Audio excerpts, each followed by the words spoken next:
What's good, everybody, and welcome to another episode of the What's Good Games podcast, your source for video game news, commentary, analysis, and funny stuff every Friday. I'm Andrea Renee, joined by Miss Christine Steimer.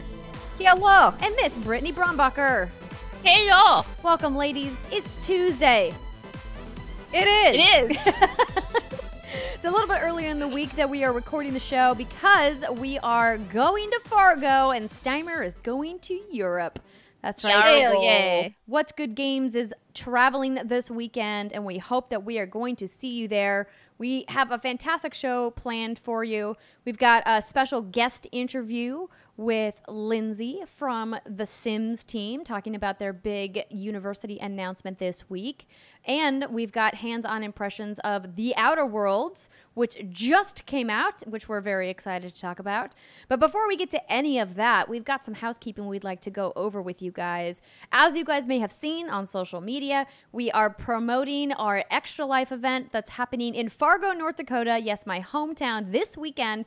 In fact, today, Friday, October 25th, is our meet and greet, and we have very special guest, Joey Noel from Kind of Funny, joining us. She is flying in, and I am so pumped to show both her and you, Britt, the glamour, the glitz that is Fargo. Okay, so Fiargo. We're going to Fiargo. So, like, on a scale from 1 to 10, 1 being, like, Wild West, and then 1 to 10 being, like, New York. Like, where does Fargo sit? Like, I'm thinking, like, Red Dead Redemption Town. Wow. Is a 1. It's not Bonanzaville. I mean, that's like a museum, or it used to be. That's why it's number 1. Here's the thing. It's probably like a 7. Oh, okay. Yeah, it's not like big metropolitan city, but I mean, it's a bustling little metro. I know that North Dakota as a whole is a pretty small state population-wise, but it's a hub. You know, there's a lot happening. The Fargo-Moorhead Metro, Fargo-Moorhead area is what we call it. That includes, you know, a bunch of smaller cities all kind of clumped together. But yeah, there's a lot going on. There's a lot of cool stuff happening. Fargo is getting pretty hip, so it's going to be fun. Hippin' happening. Yeah, and it's Halloween weekend, so it's even better. Oh my God. Oh, I need a costume. I know. Crap. I haven't thought of a costume yet. Hopefully by the time the podcast airs, I will have picked something. Britt and I were talking the other day about how we just like to go into random Halloween stores and just pick something off the rack. Don't even think about it. Just be like, that one looks fine. I feel like I never do that. If I don't have a costume, I just don't go anywhere. You just don't plan anything? I just don't usually go anywhere to begin with. That's probably what it is. Huh. Yeah. Interesting. Well then, we should change that. You should come here and we should get dressed up. Actually, I was going to say you could come here, but you'll be gone. Yeah. I will be gone. I actually spent Halloween in Nice one year. Technically, we went to Monaco. I would not recommend. It was not fun. Oh. Well, shit. Maybe not for that. I studied abroad in Monaco. It was a great place. Yeah, no, I mean for Halloween. Yeah, for Halloween. Yeah. No. But No. yeah. They very much, like, all the really fancy people were very much, like, not into doing anything for Halloween. Oh, that makes sense. Okay. And we were like, oh, okay, well, I guess we'll just, you know, hang out and try to be fancy, too. It sort of worked out fancy for fun. Yeah, exactly. But we hope you come out and see us. All of the details are up on our social media accounts, but just as a reminder, from 7 to 10 p.m. Central Time at Barcode on Friday night, we are going to be hanging out, having drinks, talking about video games and all the other nerdy stuff we love. So please come on down and say hi. I know some of you have reached out and said, hey, I'm kind of nervous about coming by myself, or I'm not sure if I'm going to make the drive. I would just encourage you to push yourself out of your comfort zone, and you will make friendships that are hopefully things that go on and last. Like, we love hearing from our friends in the UK that all became friends after meeting each other at our UK London meetup that we did back in May. So you never know who you're going to meet. And we don't know if the three of us, Joey, Britt, and I, are going to be back at Fargo again together anytime in the near future. So, I mean, you might miss your chance. You should come. It's going to be great. And then you can stay for our giant Extra Life event that's happening Saturday, October 26th, starting at 12 noon Central Time, and it's running until 6 p.m. Pacific Time. And it is also going to be live streamed, of course, on all of our video platforms. So twitch.tv/whatsgoodgames, youtube.com/whatsgoodgames are great places to watch it. And I believe we're also adding in mixer.com/whatsgoodgames. Oh, hey. Streaming to all the places. It's going to be such a fun time. We have all kinds of shenanigans planned. We're bringing in some local streamers to do some fun stuff with us. As I mentioned, Joey's going to be there. Rihanna Manuel's going to be there. My friend Susu Dip is going to be there. It's going to be a great time. And we've come up with some pretty ridiculous donation punishments that I'm going to keep secret for now. But it's going to be, who knows, maybe Ben Andrea or Renee will make an appearance. Who could say? Not I. I don't know. Brittany's like, not me. So if you can't make it out to Fargo to come on down to eGames Central from 12 to 6 Central, please tune in on the streams and support us that way. We are trying to raise money, of course, for the Big Beautiful Kids as part of Team Kinda Funny. We're, of course, partnering with our friends over there because we're stronger together, and we thought it would make more sense instead of us breaking off and starting our own team to just pair up with some friends of ours. So that's what we're going to do, and we're super excited that Joey's able to come. And Steimer will be asleep on a plane. I sure will. Or I'll be awake on a plane, but I'll be on a plane either way. Not able to watch the stream. Correct. We'll be thinking of you in spirit. Yes. Oh, we need to get that cardboard cut out. Yeah, I was just about to say, Brittany's got a cardboard cutout she's going to have of me. Oh, I'll work on it. I was like, did you make this happen? That's amazing. No, I haven't, but now I'm obligated. If it happens, but now I feel like you need to. Yeah, you can almost get anything like shipped overnight via the internet as long as you're willing to pay a premium for it. Is this expense, maybe? Or you can literally just draw on a box. Like, I'm sure people have Amazon boxes there. I'm sure, Andrea, your family has an Amazon box lying around. But here's the problem, is that there would just be a box next to us, like, on the couch, and it would look nothing like you. So those tuning in would be like, what the hell is this box?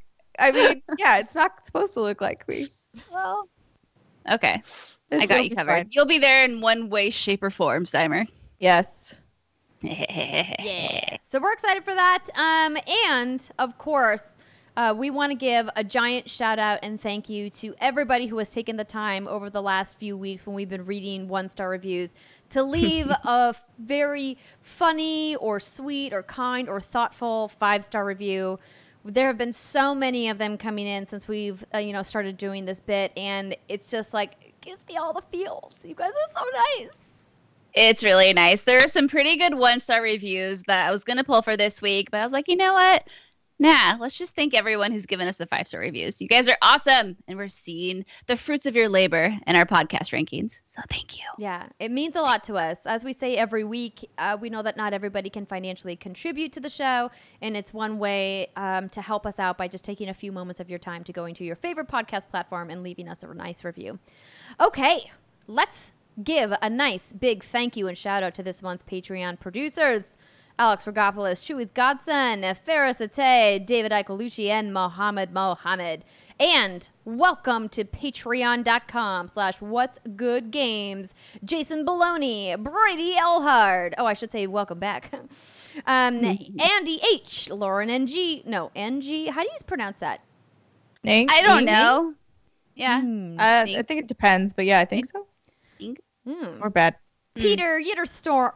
Yitterstrom. So the O had the 2 little dots on top of it, but I didn't know how to do that on our ignorant American keyboards. So yeah, Yitterstrom. I was gonna mess it up no matter what. And Sam Zielke. It sounds like the name of an RPG move. Yitterstrom.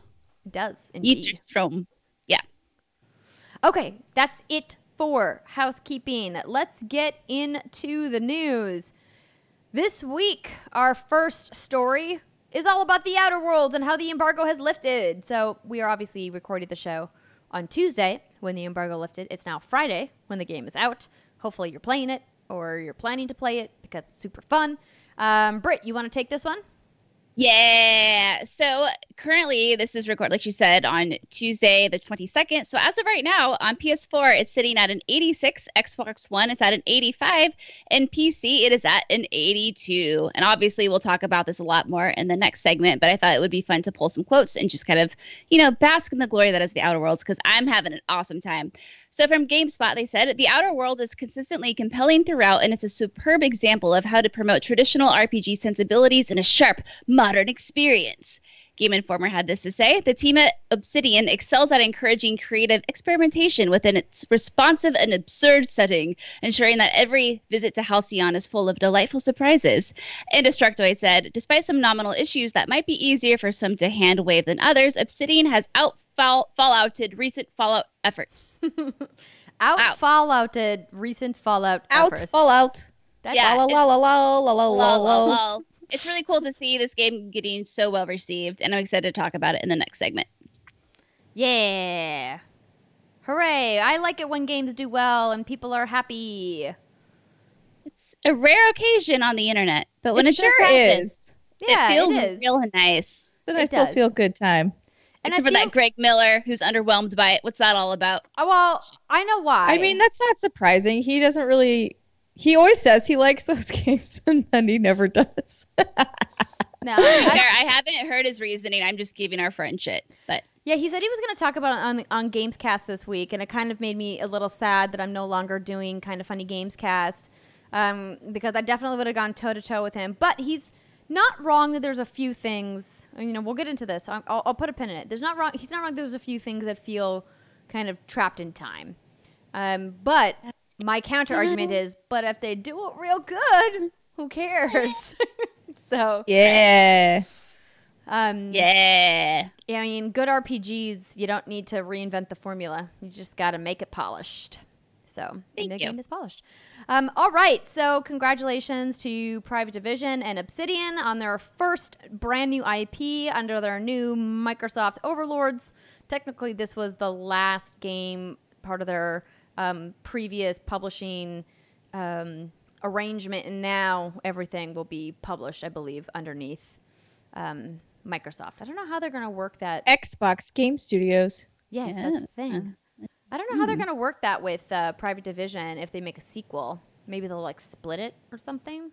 They may have in that contract. Maybe. Yeah, I was about to say it may be something in the contract where like Private Division has publishing rights to that IP moving forward. I guess we will find out, won't we? Yeah, unless Microsoft wants to buy them out of it, which I guess they could. Which they definitely have the pockets for, so yeah, they can do it. Okay, next up, Overwatch 2, Diablo 4, leaked? Question I put a comma there. No, there's no comma there. I was doing it for dramatic effect, okay? Oh, but that just is grammatically incorrect. No comma, Andrea. Okay, so I love that Brittany wrote in the show notes, most don't comment on rumors or speculation, but we do, baby. Well, we're not the PR team. It's true. We're not. We're What's Good Games. So GameSpot writes, BlizzCon, the annual gaming convention held by World of Warcraft developer Blizzard Entertainment, kicks off next week on November 1st. The rumor mill has already begun to swirl ahead of the event with leaks and rumors pointing towards the upcoming announcement for new games in both the Diablo and Overwatch series. An advertisement for a book called The Art of Diablo was recently published in the latest issue of the German magazine GameStar, inadvertently revealing that a Diablo 4 announcement might be on the horizon. I'm going to stop right there for a second. It's BlizzCon. They did a tease about Diablo 4 last year. We know that we're probably getting an official Diablo 4 announcement this year. All right, I just had to get that off my chest. It's not that big of a scoop is what you're saying. Correct. Continuing on. The ad says that the book features over 500 artworks from Diablo, Diablo 2, Diablo 3, and Diablo 4. A Diablo 4 reveal wouldn't be too surprising considering Blizzard has previously said that it has multiple Diablo projects in the works. The one we know about is Diablo Immortal, the upcoming mobile game. The Art of Diablo is currently available to pre-order on Amazon with a listed release date of November 3rd, the final day of this year's BlizzCon. I wonder if they're going to be selling it or giving it away there. Probably. Twitch streamer Metro, sorry to cut you off. Twitch streamer Metro says Diablo 4 and a remaster of Diablo 2 will be announced at BlizzCon, and he also posted a series of tweets detailing the potential reveal of Overwatch 2. Normally, leaks and rumors spread around Twitter are to be taken with a grain of salt, but Metro has a track record of leaking Blizzard and Overwatch news after he revealed new hero Ashe a week before the official announcement at last year's BlizzCon. Metro says his source is revealed as this year's BlizzCon. Wait, hold on. Nope. I skipped the His line. source is someone, yeah. Metro says his source is someone tied directly to a Blizzard dev and notes that Overwatch 2 will be revealed at this year's BlizzCon after a short cinematic featuring heroes including Mei, Tracer, Winston, and a younger Genji. He adds that a potential sequel will include both PvE and PvP, and the new leveling system will change certain abilities for each hero. This is the part that grinds my gears. Tell us all about it. Metro saying his source is someone tied directly to a Blizzard dev. It pisses me off. It irritates me to no end when, like, someone internally or someone's internally's wife or husband or someone or other is, like, ruining shit for people just because. And, like, that's the thing I do not understand, and I will never understand. I don't understand why you can't just keep your mouth shut and, like, don't say anything, maybe, especially not to somebody who is clearly going to talk about it on the internet. Like, I just feel for teams when, not necessarily like Ashe being, leaked a week before, like all those things, you create so many assets, you work really hard towards this launch, and then because someone is just a blabbermouth, that gets out everywhere, and your whole thing is, it's not ruined entirely, but man, it takes the wind out of your sails, and it's just a bummer. So this I don't think is quite the same because, as you said before, they've already talked or teased that they're working on some of these things. But anyways, just irritating. Everyone be quiet. I miss the pre-internet E3 years, and shit would actually surprise you. It was just a good old time. But yeah, so Diablo 4, okay. I mean, granted, I did think we were getting that announcement last year. I think a lot of people did, which is why the reaction was just a little And then Jason Schreier put up a really great article last year, too, shortly after, I think it was BlizzCon, where he talked about kind of what went wrong behind the scenes and how it was scrapped, the first version of Diablo. And if his sources are correct, this Diablo 4 has been in development since 2016. And they're trying to go a deeper, not deeper, a darker route with this, and maybe throwing in some. Now, this was last year, so darker than the devil? Well, darker in the sense. So this was apparently a thing, right? Is a lot of people thought that Diablo 3 felt kind of cartoony in some sense. Oh, hello, kitty. Felt a little dark in some senses. Ugh, sorry. Oh, no. I mean, you have such a fluffy, fat cat in your arms. It's terrible. But apparently, yeah, they want to go, get rid of the cartoony vibe a bit and just go real dark, not dirty, grisly, and You mean art style-wise? It sounds like the tone overall. I'm not entirely sure. But yeah, kind of interesting. So yeah, Diablo 4... Of course, Overwatch 2. I mean, I don't follow Overwatch 2, but is that surprising? Is that a surprising announcement? That is surprising to me. I think that we probably would have had a little bit more of an indication of what, Blizzard's next move is with Overwatch, because it is a live service game and they do update it quite frequently. I think we always knew that Overwatch 2 was inevitable because you have to iterate, and I thought there was an Overwatch 2 leak before. I haven't been paying too much attention to Overwatch, similar to Britt, but I think what would kind of like what I was saying last week, these hero shooters don't get me all hot and bothered, but if there is some PvE element, or if they take these characters and maybe put them in a new story-driven game or something, that could be interesting to me. But I don't know. Does Overwatch 2 make sense, or can they just keep building on the original Overwatch? Well, right? If they're going to be adding PvE components, then they definitely would benefit from launching Overwatch 2 and kind of marketing it as, hey, we've changed Overwatch. We've heard from you guys. We heard that you want more narrative. We heard that you want more team-based cooperative experiences, because I think now it's to a place where it's they've kind of plateaued, and there's a lot of people that have left Overwatch that would maybe be enticed to come back and try it out again if there was more PvE components. I'm one of those people. I mean, I play a little bit of PvP in Destiny, but I play Destiny because of the PvE gameplay, and if something like Overwatch had that, I would be really excited to jump in there and check it out, because I've always wanted to, be more into playing that game. But I get frustrated, because you have to spend so much time practicing all of the individual heroes, and then your team comp matters so much, and sometimes you get lucky and sometimes you really get unlucky with team comp. And so it's hard to know. But I am pulling up a story here from Digital Trends back in June. I think it was earlier this year. Or wait, did it autocorrect? I thought it was from June, talking about Overwatch 2. Somebody said there was mention of it back then.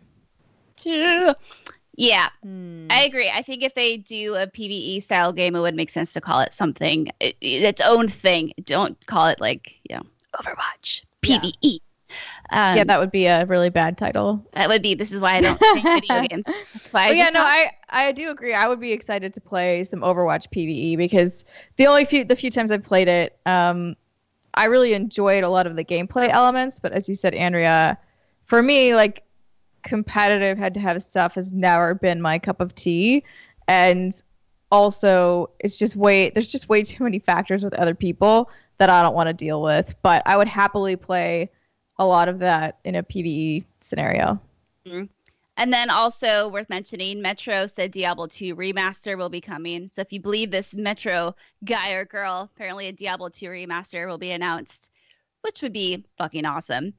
And Dual Shockers just had a little tidbit, because I think the BlizzCon schedule went live just a few hours ago. And they said the opening keynote was also surely set to contain more surprises than just a potential Diablo 4 reveal. As seen on the official BlizzCon 2019 schedule, there are currently 6 panels set to take place across Friday and Saturday that have yet to be revealed. These panels will likely be related to game announcements that Blizzard won't make until next Friday. So hey, no one's surprised. That makes sense, because I'm sure after everything that happened with them, with not the Overwatch, but the Hearthstone stuff, that they are probably triaging how they're going to run. Also, like, let's talk about what they're going to do about what happened with last year's Diablo Q&A. That guy talking about it being an April Fool's joke and how rude that was. We talked about that last year. And so I'm guessing after everything that happened with the Diablo fiasco at BlizzCon, coupled with everything that they've been dealing with over the last couple of weeks, I would imagine that they've probably, changed tactics with how they normally run BlizzCon to say, hey, we should probably do some things differently this year just to protect ourselves. It'll be interesting to watch. And just to confirm, Jason Schreier did write a story on June 6th with a headline that says, sources say Blizzard cancels StarCraft first-person shooter to focus on Diablo 4 and Overwatch 2. So clearly not the first that we're hearing about either of these titles. Yeah, it's going to be tricky, because I think obviously what the people want is just transparency from devs. And I think right now there's this idea that Blizzard could still be good guy indie, but evil overlord Activision is making them do these things they don't want to do. And it's going to be, there's just so much going into this BlizzCon. Obviously, you don't want the Q&A thing that happened last year, because, like, granted, while that wasn't, like, violent and, like, terrible, I mean, people did get death threats, and that does suck. No one was, like, hurt or injured. But this year, it's just that thing where there's all these protests and these organized demonstrations that are going to be taking place outside of BlizzCon. How does Blizzard handle this? Sure, they can go in and say, hey, we have Diablo 4, we have Overwatch 2, we have all these really cool game announcements, and that's going to please 90% of the people who aren't following what's happening outside of that. Mm-hmm. But then, you do have the people who are going to be like, that's not good enough, but what do you expect them to do? Like, this is why I'm so happy I'm not in charge of their shit right now. I mean, I wouldn't know it's that, makes me clench just thinking about it. No? Like, how do you plan for that shit?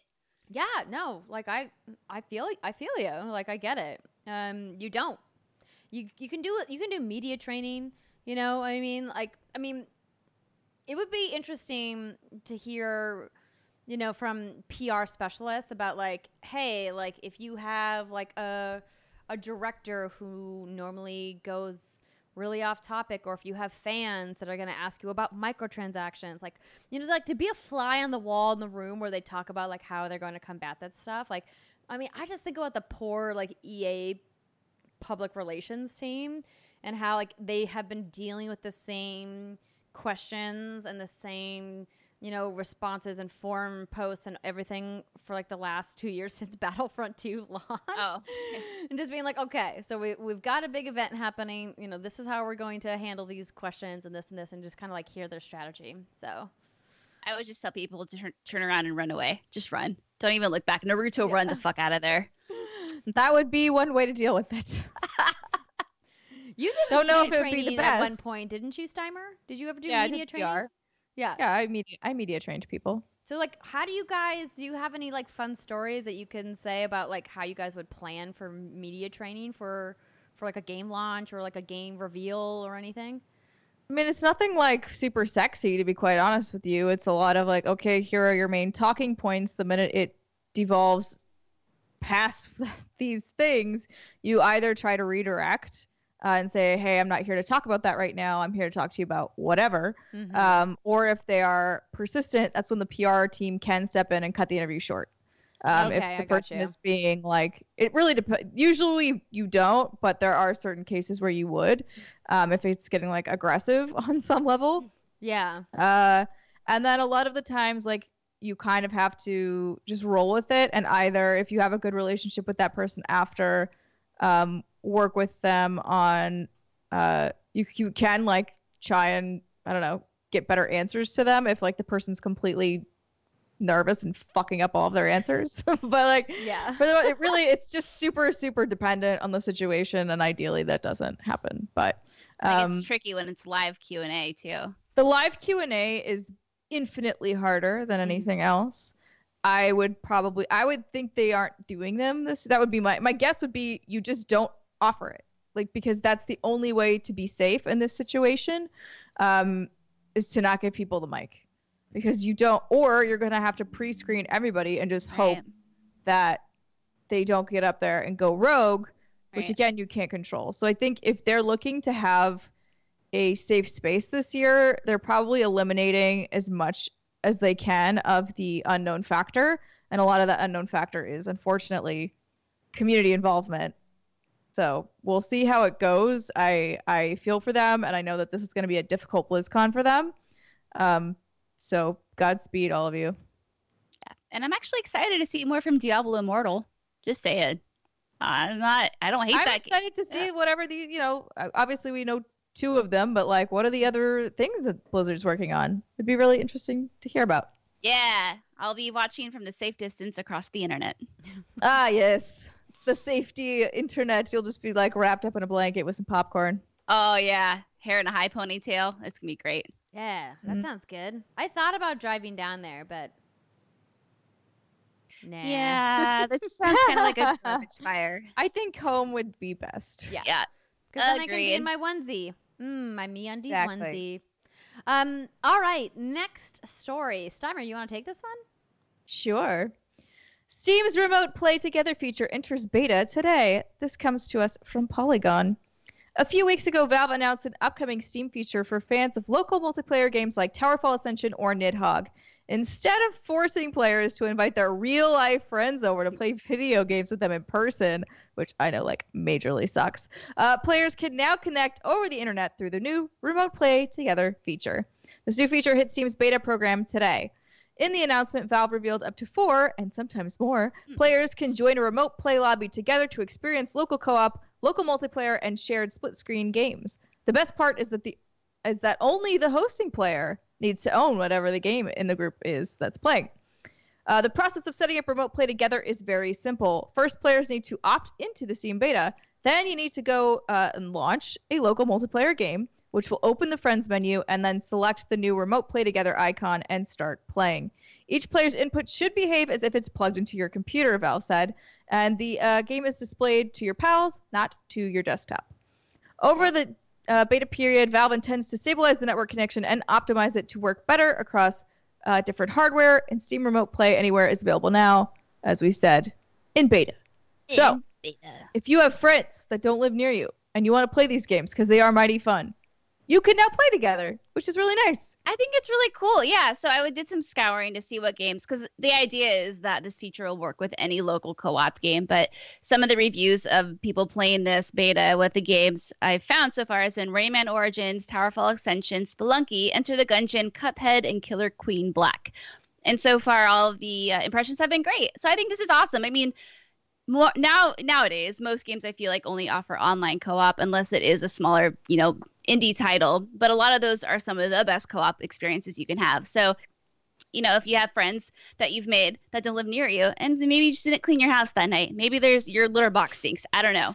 All you have to do is use this thing. Now, this isn't the first program or app or third party, whatever, to do this sort of thing. I've heard of Parsec before, and I think PlayStation has like their own version of it. But what's neat about this is, unless that is what PlayStation uses, I don't know. But what's neat about this is that it's built and integrated specifically for Valve and Steam. So that's cool. You did it. You did a cool thing, friends. Yeah. Yeah. No, I think this is great. And there's definitely been those games where it's like, and we're local co-op because this is how like we intend for it to be played. And I'm like, but what if I don't have friends? Or you do have friends. I do have friends that are near me. Yeah, so it's like, or like, what if my house isn't particularly comfortable? Or there's just so many scenarios where you may want to play with someone, but not like that. It's a good thing, ladies and gentlemen. It's always good to have options, I say. More options, the merrier. Yes. And then finally, we have... Speaking of options. Yeah. The Sims 4 gets college and Juice Pong. This comes from Kotaku.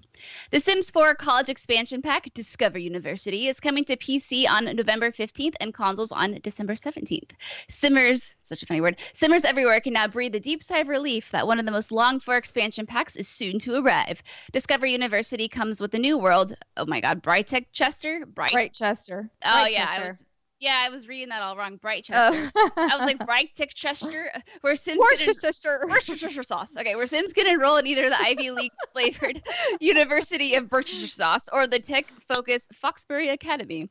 Along with including options for Sims to live in dorms and go to classes, this pack will also come with 3 new careers to choose from: law, teaching, and engineering. Oh, and Sims can also play Juice Pong. I thought I saw a screenshot of someone doing like a keg stand? A keg stand, though. Absolutely. So is it like a juice keg stand? Probably, though that sounds disgusting. First of all, any keg stand to me sounds disgusting. But yes, also sort of really like just weird if it was like juice. Like, chug that orange juice. I'm assuming it's probably because these kids can't legally drink, right? If you're in college. Well, there's that, yeah. I just assumed, because I think it's kind of silly. I mean, but it's cute, but I get it. Can't promote underage drinking. It's legal, exactly. It's legal shit. So quote unquote juice. Yeah, I get it. We all know what's in that juice. It's jungle juice. There you go. Oh my god, jungle juice. Don't drink it. Kids, if you are out there. I think if I've ever had jungle juice. We can make this happen in Fargo, Brittany. I can make you my famous Slap Yo Mama, which I drank in college back in Midwest. What is it? Slap Yo Mama. Slap Yo Mama. Why would I want to drink that? Because it is fucking delicious. Can I slap your mom? Okay, so jungle juice, vodka, rum, lemonade, mixed fruit juice, fruit punch, and fruit garnish. Oh my god. Yeah, no, it's basically just like booze and juice and a variety of juices. And you can use rum, you can use vodka. The really dangerous ones use Everclear. Oh shit. So Slap Your Mama, we used Captain Morgan spiced rum, Mountain Dew, and orange juice.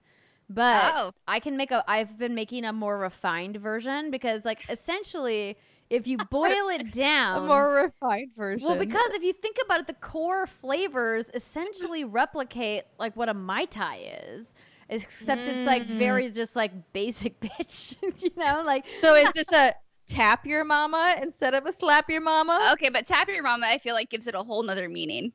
I mean, it might. Oh, maybe in a really bad way. Like, it's more grown up. Oh, so you're such an innocent, pure soul, Steimer. I mean, I hear tap your mama and I think like bad, devious sexual thoughts in a gross way. And I'm like, I don't think Because I when don't you think of say it as that tap, gross. you're like, I'm going to tap that ass, you know? Like, you don't want to Yeah. tap your mom. Well, you wouldn't. Somebody else. Nobody should be tapping their mom. That's gross and wrong. That's so bad. Okay? Ding, ding, ding, ding. Yeah, just don't do that. All this deviated. But yeah. Yeah, there I you was going to say, go. we're pretty Goodbye. open here on What's Good Games, and we want people to love who they love, and you should love your mom. You should not But tap not your like mom. that. Okay? Yeah. You Yeah. can tap her on the shoulder, like regular meaning of the word. Correct. If There you you are go. using Or the tap. classical All right, meaning this of is- the word tap. The classical meaning of the word tap. Any You word can I use tap right her. now is bad. Can't do this. But not in any other context. so. Brittany can't handle this conversation. I can't. Anyway, so in our third segment of this week's podcast, we interviewed executive producer Lyndsay Pearson, and we talked about The Sims 4 Discovery University. It's a fun little segment. We had a great time, and we did not talk about tapping moms, and it was fun. Yeah, it was That's great good. to chat with Lyndsay. We talked about the diversity in The Sims and the things that The Sims developers are doing to make the game more inclusive. And obviously, we talked about the new expansion. And it's a really fun little interview. We hope you guys stick around for it in the third segment. But it's been otherwise a relatively light news week. Knowing us, there's going to be some giant, amazing story that drops on Thursday. And then Friday morning, the show comes out, and everyone will be like, why didn't they talk about this? And I'll be like, That's why we're telling you we're recording early. Sweary 65 and Suda 51, No More Heroes, and Deadly Premonition, or some, you might know them from that, are working on a something, and they're making an announcement tomorrow, is my understanding. But we won't be here for that. Who knows? Interesting. Oh, that could be the perfect dosage of chaos. Oh, It's gonna be real weird. yeah. It's going to be real weird. But yeah, I was scouring all the news, and I was like, okay, well, Darksiders is coming on, I think, December 2nd, Genesis, and it's coming to Stadia after that. I mean, there's just, like, not a lot going on right now, ladies and gentlemen. So that's True. okay. It's true. All right, then. Well, let's take our first break of the show. When we come back, we're going to talk about what we've been playing. Stick with us. December 5th. Wait, Sorry. I had to correct myself. It's coming December 5th. It's Darksiders Genesis. I didn't want to get any comments in the YouTubes about me being a dumb gamer girl. what? Okay, now you step have away. now you have to do the segue. Well, that's going to do it for this week's segment of the news. Stick with us. We'll be right back.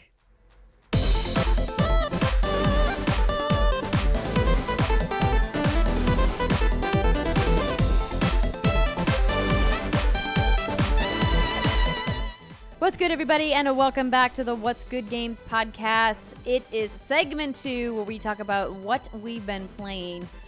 And this week, this segment of the podcast is brought to you by whatsgoodgames.com/extralife. That's right, we want your money for the big, beautiful kids. If you were thinking about potentially supporting us this month, maybe consider donating to our team fundraising at whatsgoodgame.com, whatsgoodgames.com. That's our website, /extralife, where you can help out children that are at the Sanford Children's Hospital in Fargo, in my hometown, as part of the Children Miracles Hospital Network. Network hospitals? May have got that wrong. Anyway, it's for the kids. Do it for the kids. All the details on what you can get with your donation are available on the website. Thank you so much for all your support. Even if you cannot donate, maybe you can retweet the stream or post about it, and maybe somebody in your network is able to do so. Because I know I had a couple of you reach out to me and say, hey, I really want to be involved, but I don't have any money to be involved. And I said, you don't have to have any money. Just turn the stream on and watch it and support us in the chat. Or maybe share it, and maybe somebody that you share it with will be able to support the kids. Anyway, we want you to be there is what I'm trying to say. And don't forget, We do. Saturday, 12 to 6 Central Time. All right, let's talk about what we've been playing. And this week, Britt and I are going to gush about The Outer Worlds. I want to give a big thank you to Private Division and Obsidian Entertainment for providing us with promotional copies of The Outer Worlds. I am playing on my Xbox One X. What are you playing on, Britt? Xbox One X. And I saw Steimer And I will tweeted. be. Yeah. Yes. So I do have the game. Also, thank you, Private Division, and I have it for Xbox One X. It is actually installed and ready to go. However, as I've mentioned in a tweet, and I guess I will say here because I don't think we said it in the beginning of the show, I'm going to be gone for 3 weeks. So this Friday, when you are listening to this show, I will be on a plane to Europe, and I'm not coming back until basically Thanksgiving, or like right before Thanksgiving. So I really didn't want to dive into a game like this and then be cut short, and I have a lot of things to get done before I leave. So I was just kind of like, it was not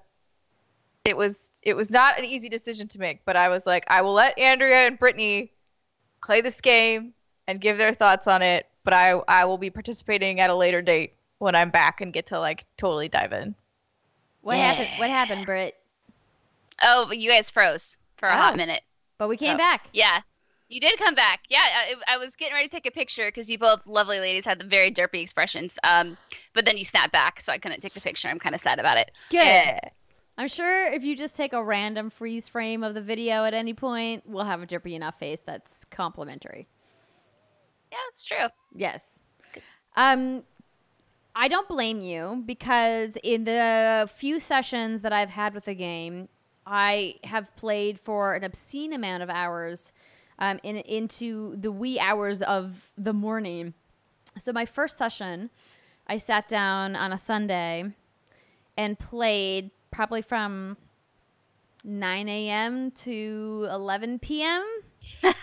Nice. Like taking short breaks to get beverages and eat and stand up and go to the bathroom. But for the most part, just like sitting on the couch for a whole day, because I've been so busy with the move and unpacking in the studio and getting everything ready for studio construction that I was like, you know what? I'm going to play a game today. And I knew that I was going to be into the outer world after having gone to several preview events and also having worked with the Obsidian Entertainment team and private division at PAX West just a couple of months ago. But I was not prepared for how deep its hooks were going to go into me so quickly. And even last night, I wasn't able to play much after that one long session, but I picked it up. It was like 9 or 10 o'clock. I was like, I'm just going to crank for like an hour or two and then head to bed because I want to talk about it more in the show. And then I kept thinking, I was like, it feels like it's really late. I should probably stop playing. And then I looked down at my phone and it was like 1 a.m. And I was like, oh no, it's so late. I got to stop. And then I put my phone down and I was like, well, I'm in the middle of this mission. As soon as I'm done and I get to a good save point, I'll put it down. And then I was like, oh no, it feels even later. I bet you it's like 2 or 3. Nope, it was 4. Oh God, yes, you fell down that hole. Where it's like the trap of, I'll just do a little more, and a little more. I definitely felt that. I have played the game when we were at the preview event that they invited us to.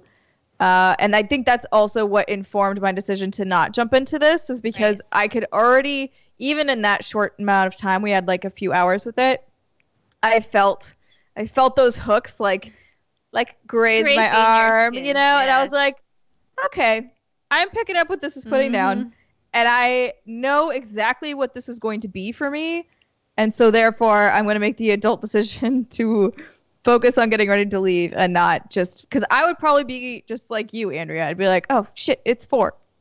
Like, what am I gonna do? Yeah. Well, yeah, there's just no way you could finish the game anyway before your trip, and it sucks to be so involved into a story, leave it for 3 weeks, and then come back and be like, okay, what was happening? Yeah, what was I doing? Yeah. So I've also done the demos as well with you ladies. And while when we played, it felt good. But the thing I was always so curious about is, who's Pavarti and who are these other characters and what are we doing here and why are we doing it? So the story, while it sounded interesting from everything we had heard on paper, I wasn't quite sold yet because, it's hard when they throw you in the middle of this thing. You're like, why should I care about you? What am I doing? It's just a lot. So I started playing. And then real quick, I was like, oh, this is real good. This is real fun. So I think I'm about 15 hours into it right now. I think I'm level 16, but I'm doing a lot of exploration. It's not open world. You have there's the sandboxes that the cool kids call it, but you have these different planets and areas you go, and then it's just this area that you can just explore, and they're not super overwhelming in size. I don't know if that's what she said. So it feels nice to kind of go through and check out these areas and then be done with it, and then you can move on. And that's what I found myself doing. So it's interesting that we were told 15 to 40 hours, I think, depending if you just follow all the main missions or if you explore. There's no way I could finish this game in 15 hours. I'm already 20 hours in. I'm level 21.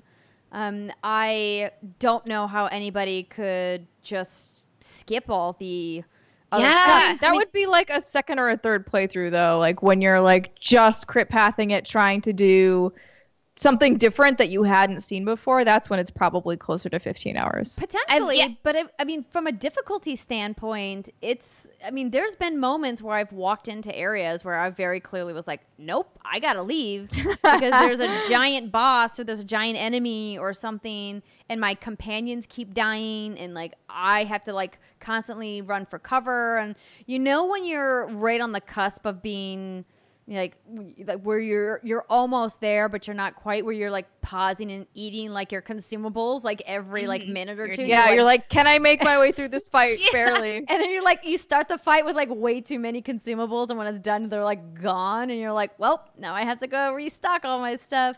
There's definitely moments like that, and I'm with you, Britt, in the sense that we got this glimpse of these characters, and we liked them then, but now I've been walking around with them and really getting to know them, and like it feels so Mass Effect to me in that regard. It almost feels like this really nice combination of Fallout and Mass Effect in a way that I didn't know I needed and wanted, but now that it's here, I'm like, yes, this is what I want. And it's great because like Mass Effect did relationships and conversations and emotional investment in characters so well, and when you talk about these open world instances, it's not open world in the sense that like Skyrim or Fallout was like a single open world and you could walk from one end to the other. You obviously are getting into your ship and traveling between planets, and that's what felt very Mass Effect to me, down to like going to like a central hub and looking at the planets and watching your ship travel between the planets and then touching down on another one on a landing pad, and then even the companion selection screen screamed Mass Effect to me. So every time you exit the Unreliable, I think is the name of your ship, which is hilarious. So good. There's all of your companions are up on the screen, and you can choose to take one or two with you. You don't have to take two, or you could go by yourself. There's actually special perks that you can spec in the skill tree if you prefer to go companionless.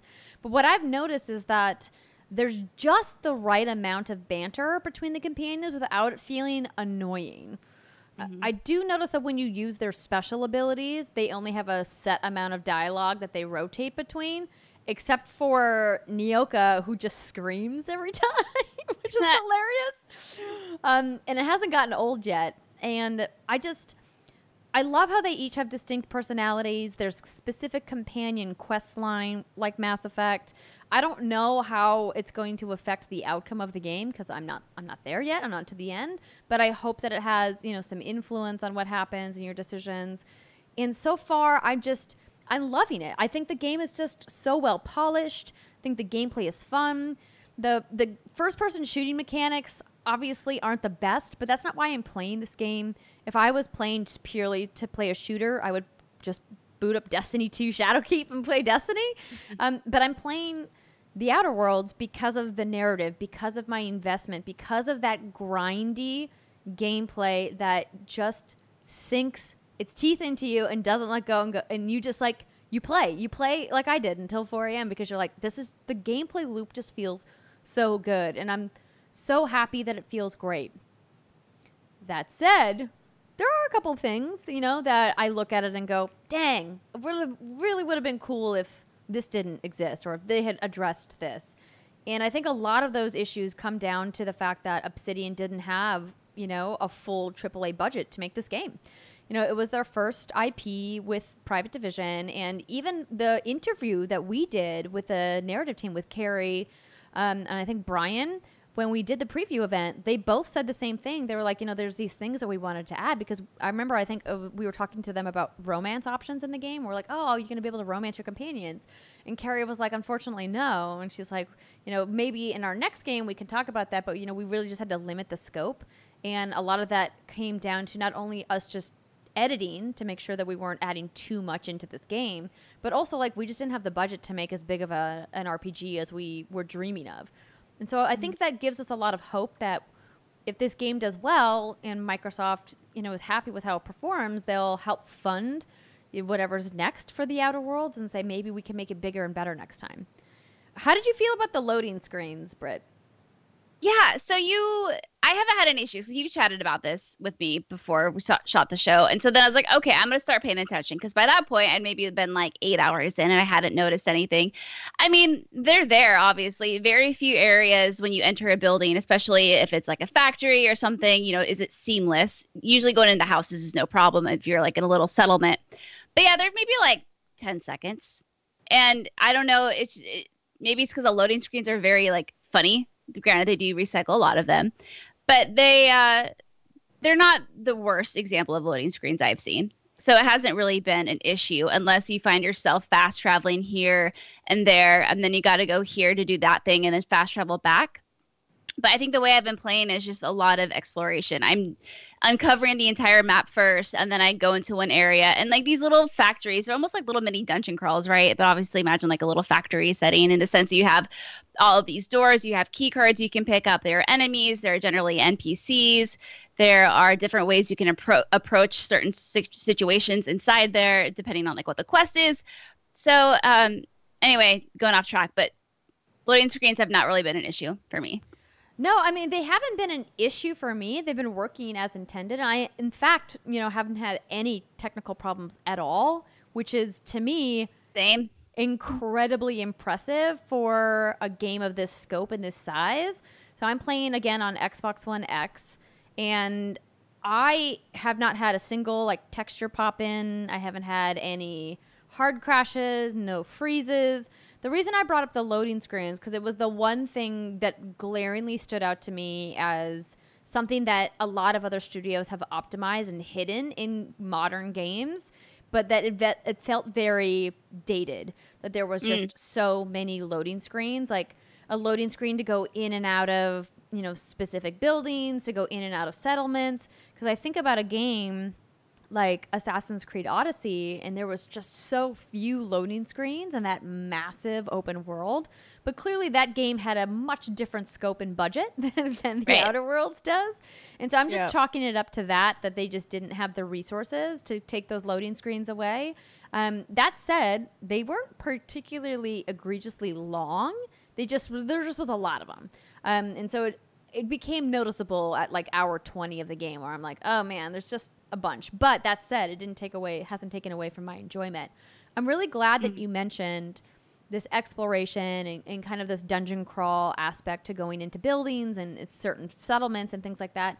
Because what I like about this more than I liked about Fallout 4, for example, is that it feels like they're actually tied together, that they're not these like disjointed settlements that have their own individual narratives. It feels like they're all one big story, which I think is such a huge feat that they were able to expertly weave these storylines together. So you can be doing a couple of quests in one settlement and then it'll tie in with characters who you'll see in another settlement. And so you can kind of like travel between them and it doesn't feel like you're wasting any time. And there's just something so satisfying about going off the beaten path and exploring something and picking up a bunch of stuff and then finding an NPC later that's like, I need this thing. And you're like, I've got it already. Have it.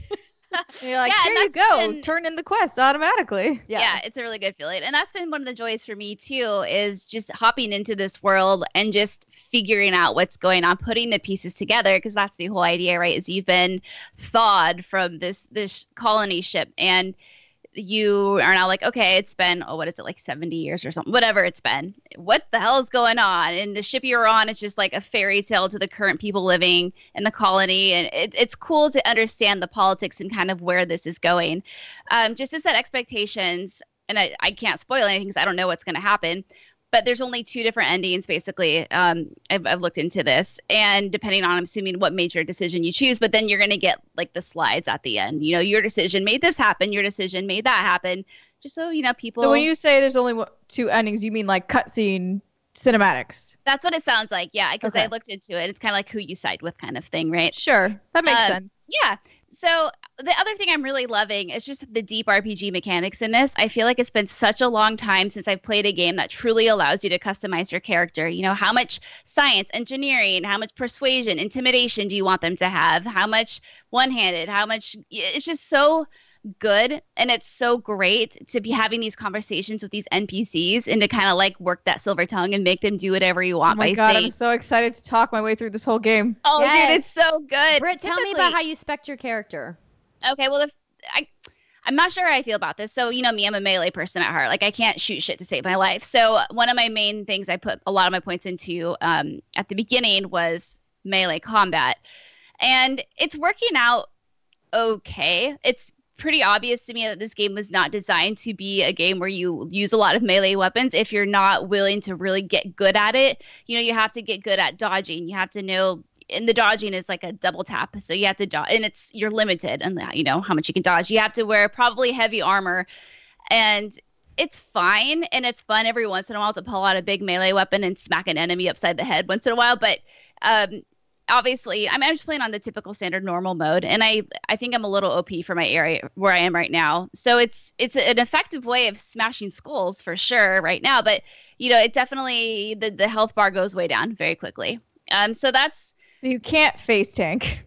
I'm trying, but it just ain't working out so good. Oh, you mean your health bar goes down quickly when you're... Sorry, yeah. Yeah. Because if you have, you know, 3 or 4 enemies in front of you and they're all shooting at you and you just have like a big, you know, whatever, a toss ball stick, it's like, okay, this is not... So I just fall back and use some, you know, ranged weapons.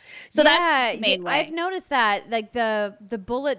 like damage that you take from NPCs is real intense, and it's really easy to get overwhelmed quickly. The combat doesn't feel particularly balanced, and so I see what you're saying there, and it's tough because, you know, I don't look at a studio like Obsidian and go, oh, they're known for their combat, right? Like Obsidian is known for their storytelling and their humor and their RPG mechanics, and so I hope that that's something that they can tweak and maybe fix over time, but I see what you're saying about why it would be frustrating if you play a tank, because you're automatically going to encumber yourself carrying heavy weapons and heavy armor. Well, unless you're like me and put all of your perk points into, you know, expanded inventory. That was the first thing I did. I was like, out the gate, I was like, I'm specking lockpicking and hacking and persuasion. Yes. And I'm specking for carrying as much load as humanly possible. You guys may have seen me tweeting earlier this week about my frustration with encumbrance as a mechanic at large, and I really appreciate all the people who took the time to give me thoughtful and considerate feedback for why they like encumbrance. And I definitely agree that there are certain genres that it's better for. I would think survival games are in their own. Oh my gosh, cat, go away! Oh, I hear the baby. Well, he's begging for dinner now. He's fine. You have dry food. Go eat it. He's starving. Like, you eat dry food. He's starving, you see. He's looking at me like I'm just a like, monster. You are a monster. What I think is frustrating about the way that it is here is that I like how they've streamlined the RPG process in a lot of areas in the Outer Worlds, and it feels like the encumbrance is there, and it's just... You're like, why? It's just so You know, annoying. I have to say, I haven't had any issues with that. What's your weight limit right now? 250? You know?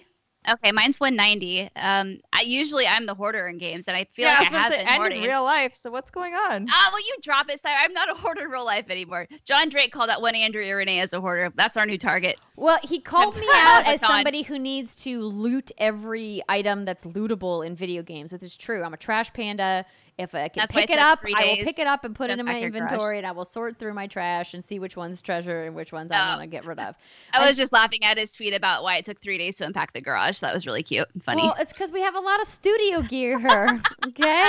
Anyway, it hasn't really been a huge issue for me, and I don't know why that is, because generally, like, I have that issue, but you know, I disassemble a lot of my heavy armor anyway. And I don't probably equip my team with the best gear I should. Yeah. I think now that I'm 20 hours in, I've learned more about what I want to pick up and what I don't want to pick up. Because I think, like anybody in any RPG in the beginning, you pick up everything. Because you don't know which weapons you're going to like, which armor you're going to like, what's going to work for your play style, and you don't know what they do. And so you're like, all of the things I will carry. Mm-hmm. Mine. Yeah, that's why. Do you have that perk that lets you fast travel while encumbered? No, because I'm very good about dismantling stuff in the field and also marking everything as junk and selling it at the nearest vending machine.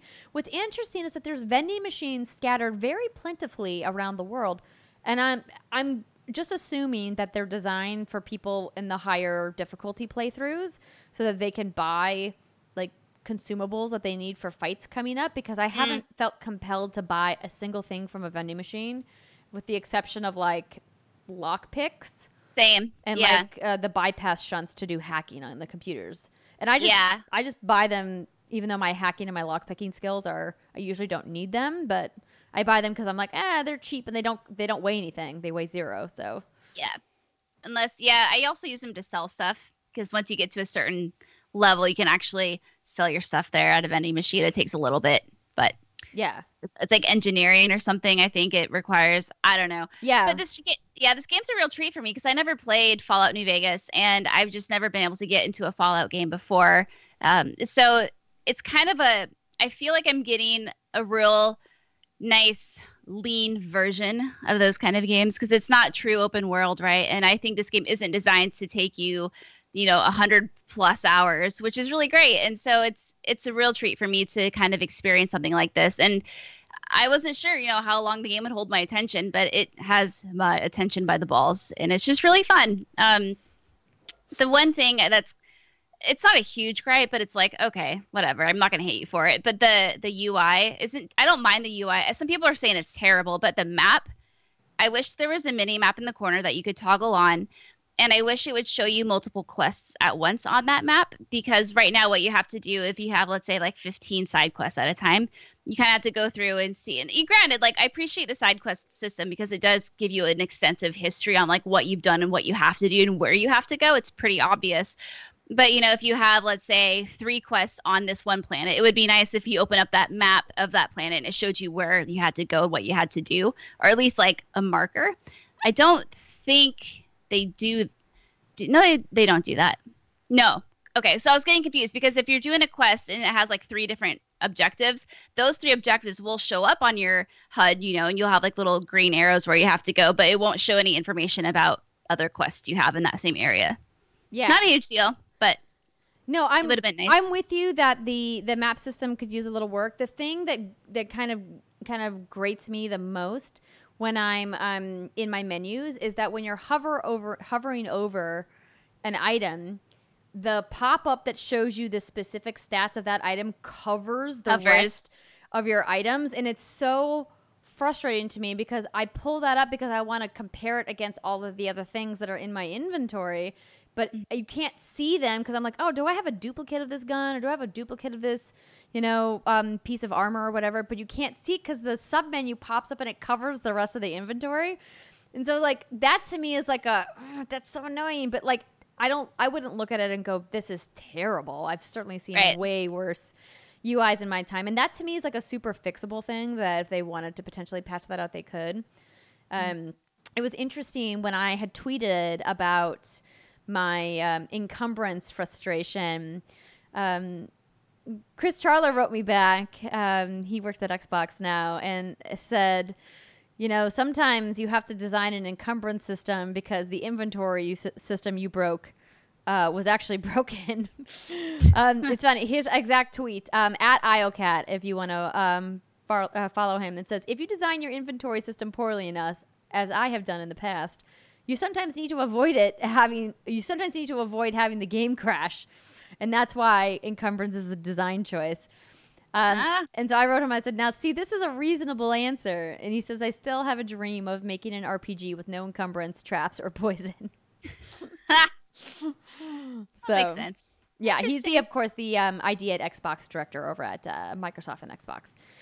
But yeah, no, it's fun. It's great. I'm enjoying it. I'm loving it. I can't wait to deep dive into it. And I can't wait to finish it and see what happens with all of my buddies in the story. And Halcyon as like an evil corporation is such an interesting idea, because I think that there's going to be some kind of a twist with the story at some point, because a lot of what you're seeing scattered throughout the world, like pictures that or points them as like this evil capitalist overlord. And the way all the factions interact with each other, and like they just really killed it with the narrative in this game. Because I think of a game like a Fallout or like a Skyrim, like some of these traditional Bethesda RPGs, and I wasn't really connected with those stories at all. I loved the gameplay and loved some of the smaller individual storylines, but the overarching storyline, like I could not tell you like what the plot line of Fallout 4 was right now. And I spent probably 75 hours playing that game. And I think that's your kid's missing. Oh, fair enough. And then what happens? And then well, I'm not going to spoil it in case, I mean, it's old, but whatever. I remember it. The basic plot line of Fallout, and honestly, any of those very large open world RPGs, is super fucking simple, because they have to keep it simple, because you can do so much in between that. I think that's why when you were mentioned, actually even a little bit earlier, Andrea, you were talking about how these cities and these places feel more connected. I think that's probably due to the fact that this is so sized down, and I think it's not a giant open world. They can kind of, they don't super control, but they have a little bit more control over like where you are and what you're doing and like the things that you can find, and it's more reasonable for them to build a sandbox that tells a proper story than it is for something that is the size of Fallout 4 or the size of Fallout New Vegas. Like, those things are just inherently a lot more difficult because you have literally no idea which direction the player's going to go and where they're going to end up at any one time. Mm-hmm. So you need to have each story live separately, because otherwise it's not going to make any fucking sense. Like, someone's going to go over here and like, you either need to script multiple different forms of dialogue for this person based on what you may have done or may not have done over here. And it just becomes a logistical nightmare. So actually, when you were saying that, I was like, I bet that's due to the scope. Like, I know that some people will say things that are smaller in scope are not great, or they want everything to be larger and better or whatever. I'm like, no. Give me the well-edited thing. Give me the sandbox versus the open world. I'm okay with that. Yeah. Because it usually will result in a better told tale. And maybe that's part of why I'm loving this. I mean, obviously, is when I have played Fallout. I maybe put like 15 hours into a Fallout game before. I don't know which one. 4 probably. I just like lose it. I forget what I'm doing. I forget who all these people are, and I'm someone who really wants to pay attention to that and really like get to know these characters.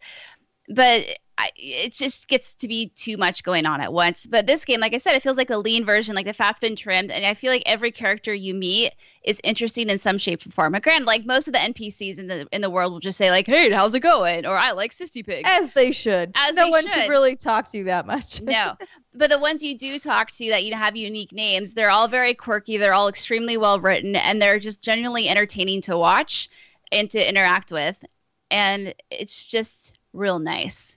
You're going to say something funny, and you're laughing a lot, you're chuckling a lot. It's a really cute, quirky, narrative that they have in the game, and it's good. It's really good. I've always loved Obsidian's humor, and Fallout New Vegas had a lot of that, which I really enjoyed, and it definitely kept me going through through a rather bleak world. Otherwise, like, right, it's all radioactive. Nothing's great here. But so would you say New Vegas had a quirkier like writing than like the other Fallout games? Yeah. Okay, that makes sense. You definitely had some weird ass missions. I remember like this one super mutant mission that was just bonkers weird. Yeah. And I was like, this is very unusual, but cool. So yeah, they definitely have their little Obsidian flair. I don't think it was in full force like it seems to be with this game. But yeah, you could definitely tell. Sweet. It had the little spice. The little Obsidian spice. Good spice. No, it's exciting, and I hope this game does really well for them. They've already were interviewed by, who do I have it? I have it up. Game Informer, and Leonard Boyarsky. I don't have his title down here, but I think he's like pretty high up there. Game director. Yeah, the Game Informer was already asking, like, hey, would Outer Worlds 2 be open world? So they're like kind of already chatting about it, and his response to that was possibly, but I think the franchise leans a little bit away from that. It's a pulpy space opera where you're a guy or a woman who flies from place to place exploring a solar system, so to have one giant map defeats that. So, you know, it would be great. Just improve the loading screens. Exactly. Improve that. Just improve some, you know, quality of life things. And like you said earlier, I think it was you, Andrea, who said this, it doesn't have to be brand new. It doesn't have to, the wheel doesn't have to be reinvented with a game like this. Tell an engaging story, put in some new characters, throw in a few plot twists and a fun world to walk around in. And it's like you have a winning success. I don't think the world will ever get sick of that as long as it feels fresh. But, exactly. yeah. And the polish, man. The polish is there. It's real. So if you're looking for an RPG to get lost in and to really have a fun time with and laugh in, and you don't mind that they're not innovating and that they don't have, you know, the best graphics you've ever seen, but you're really going to enjoy your time, then maybe you want to consider trying the Outer Worlds. The game is pretty. I'm playing on my projector upstairs, and I've had those moments where you kind of look up and you see like spaceships and planets in space. You're like, ooh. Yeah, I took a screenshot of one of the opening skyboxes because I was like, this is amazing. Yeah. Speaking of pretty games, Steimer has been playing Concrete Genie. Yeah, well, actually, that's applicable to either of the games I've been playing. But yeah, so I opted to not play Outer Worlds because I knew it would take me too long. And instead, the fine folks at PlayStation got me a copy of Concrete Genie after Andrea had talked about it on the show. I was like, wait a minute, I wanted to play that game. That game looked really cute. So they kindly provided me with a copy, and I just beat it in one day, which is absolutely perfect for me because I'm busy. I don't got a lot of time. And it was a really beautiful little story. I mean, I feel like you kind of nailed it.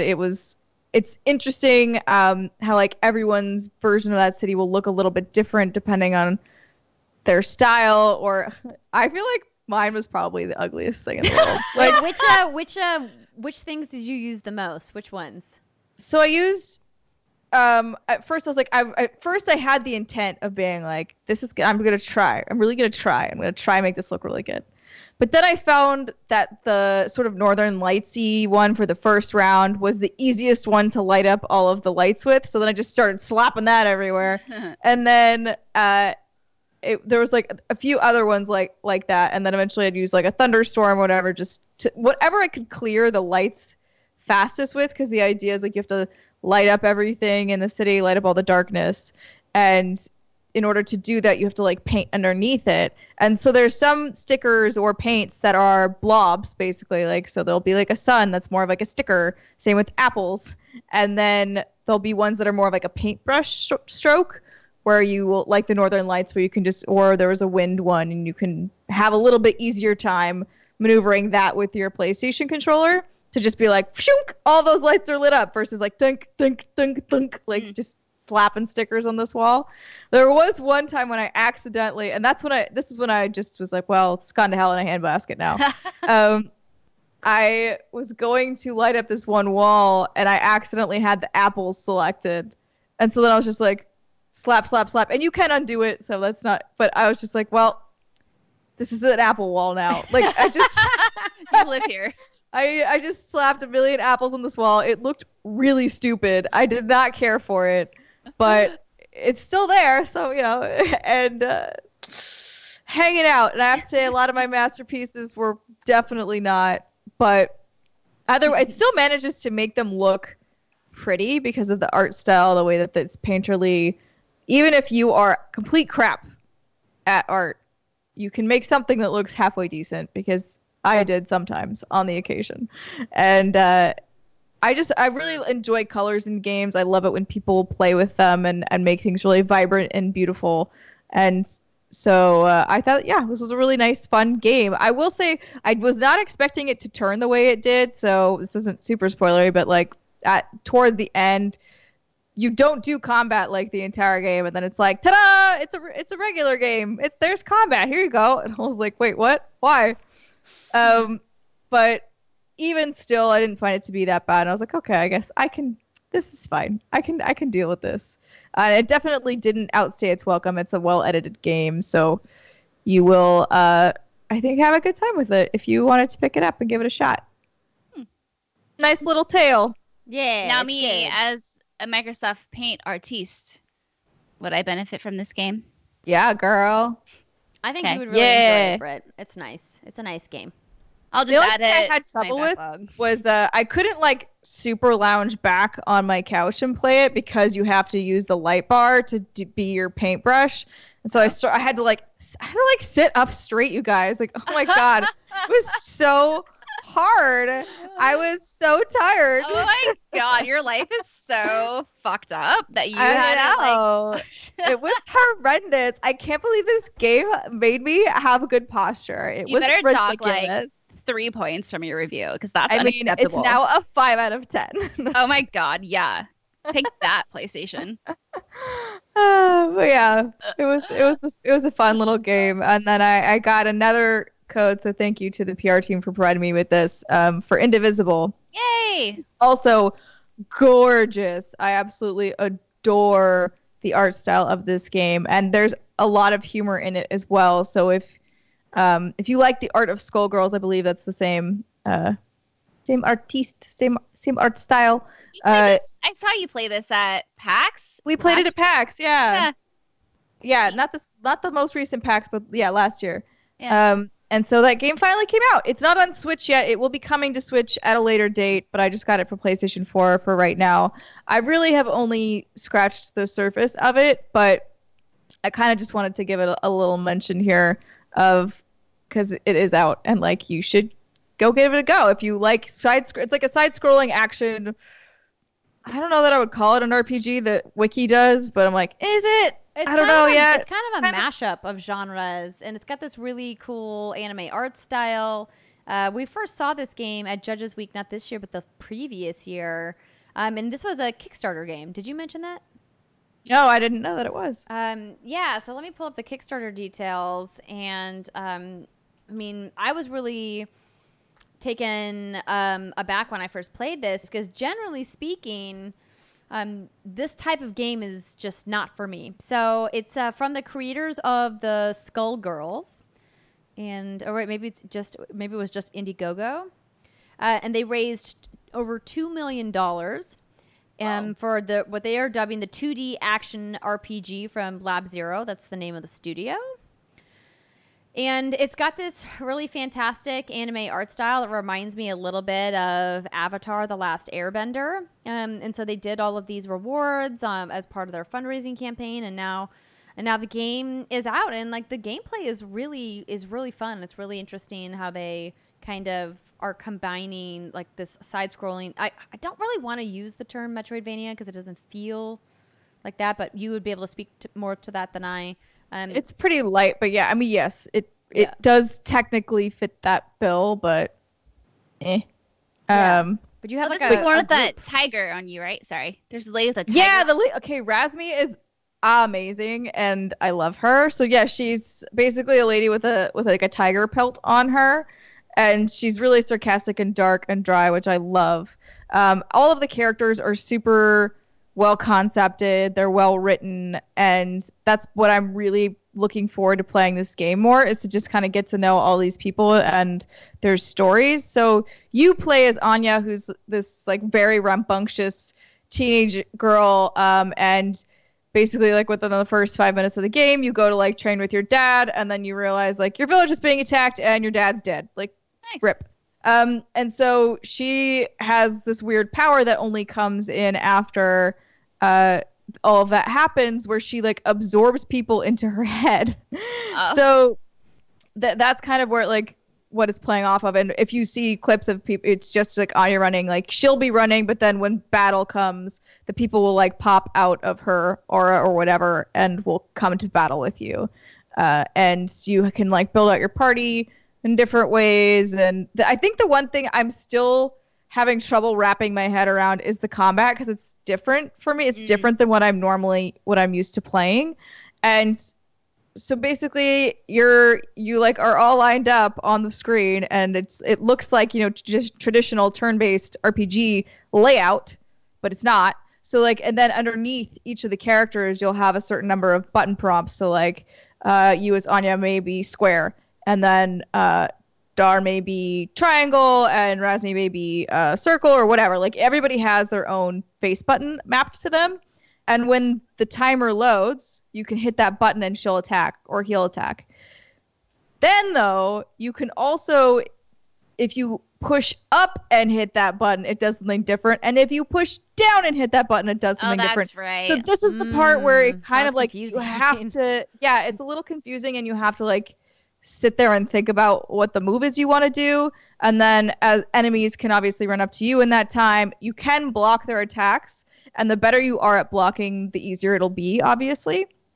I am mediocre at best at blocking right now, which is not great and means I die more than I really want to. But then I was reading on the internet because I was like, man, it's kind of it's feeling really tough. What's going on here? Mm-hmm. And then somebody was like, well, once you get to a certain number of these like upgrade crystals, the game actually becomes too easy because if you block it perfectly, you have no damage dealt to you.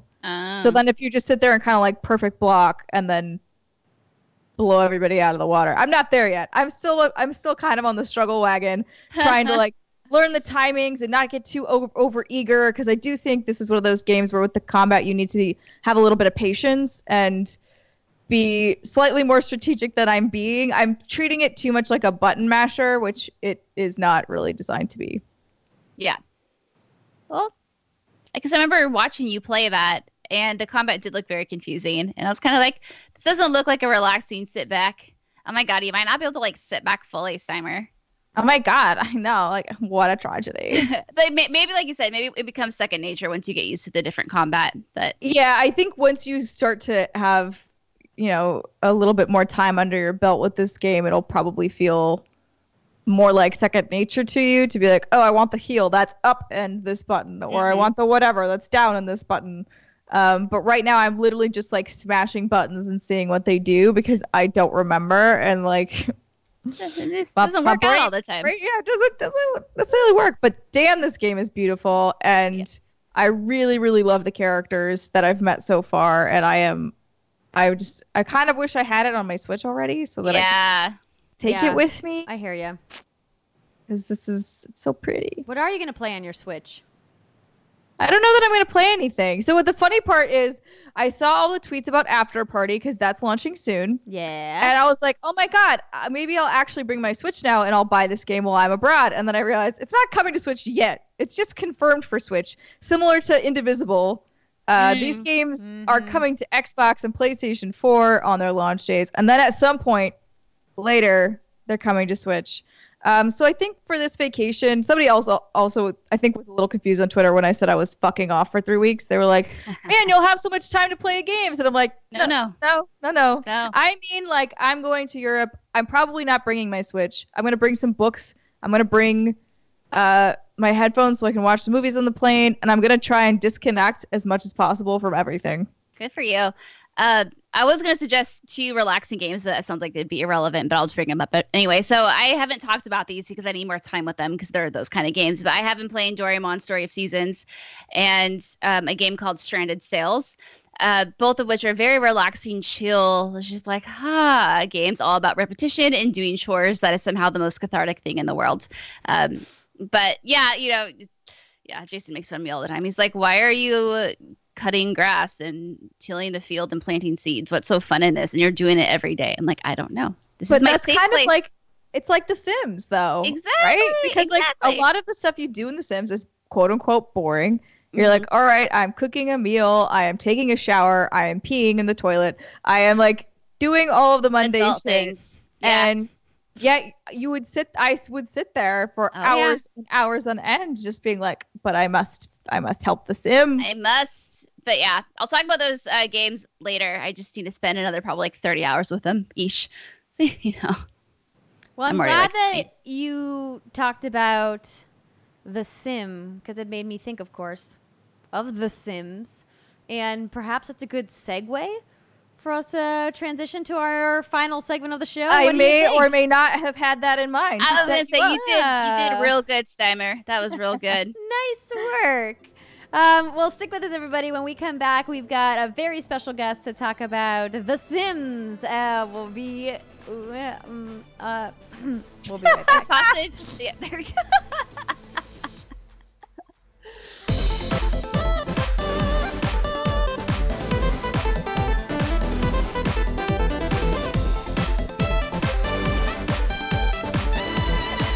What's good, everybody, and welcome to the final segment of the What's Good Games podcast. And for our feature this week, we've got very special guest Lyndsay Pearson on the show. She is the executive director of The Sims. And if you guys missed the announcement, The Sims 4 is going back to school with Discover University. They announced this brand new expansion that is coming on November 15th for PC and Mac. And Lyndsay did tell us it will be coming to console at a later date. I believe it says in the press release, PlayStation 4 and Xbox One will be happening on December 17th, so not too far afterwards. So just a little bit of background. The highly anticipated expansion pack introduces a new chapter for Sims where they can enroll in their dream school and take classes in engineering, education, or law, or decorate their dorm to feel like a home, dabble in extracurricular activities, and make everlasting memories with new friends. So this is an expansion that has been talked about for quite a while, and the fans of The Sims have been wanting this for a long time, and finally, it is here. And so we decided to have a little chat with the Sims team and talk to Lyndsay about everything that they are doing on this franchise, what they're doing with this expansion, and also about how the Sims and their development team really focuses on making sure that they go out of their way to include diversity, because inclusion is something that a lot of people are talking about in the video game space, but not a lot of people are actually implementing in a really meaningful way, particularly at a AAA level. And so I'm really glad to see that a publisher as big as Electronic Arts is working with the Sims team to do some cool stuff. And so we had a nice chat. Britt was there with me, and we hope you guys enjoy. What's good, everybody? Andrea Renee here with Britt, and we are joined by a very special guest. Miss Lyndsay Pearson is here. She is the executive producer of The Sims, and we are going to be talking about their big announcement. Lyndsay, thank you so much for joining us today. Yeah, I'm super excited to talk about all that we have going on for The Sims. So the last time I think people really saw you speaking at length about what you guys were doing with The Sims was back at E3 during EA Play, when you unveiled the latest expansion that you guys had been working on, all about the beach. And I really liked the dolphins and all the cool stuff that you guys showed off. You had that nice deep dive. Yeah, the mermaids. Can't forget them. Yes. That deep dive live stream that you guys did at EA Play. Sorry I couldn't be there. I really wanted to be able to do that myself and have a nice chat with you, but it looked fantastic. And you guys did a really cool event back then at E3 with Joey Graceffa. Can you tell me a little bit more about what that is in case people missed it? Yeah, EA Play was a really fun chance for us to announce a lot of the things that The Sims had been up to. So as you mentioned, we talked about our island pack where people got to play with mermaids and swim with dolphins. We also announced some of the upcoming content in our Moschino pack and even hinted at our magic pack. And then we were able to work with Joey Graceffa to announce the content that was developed with It Gets Better, our Pride content. We released a whole suite of Pride content for the game, which was super exciting for us as a team. That came out in June, July across The Sims 4 and The Sims Mobile and Free Play. And it was a chance for us to just add more content to celebrate more of our audience and really highlight, just the different types of players that we have and the different types of stories they want to tell, which was pretty cool.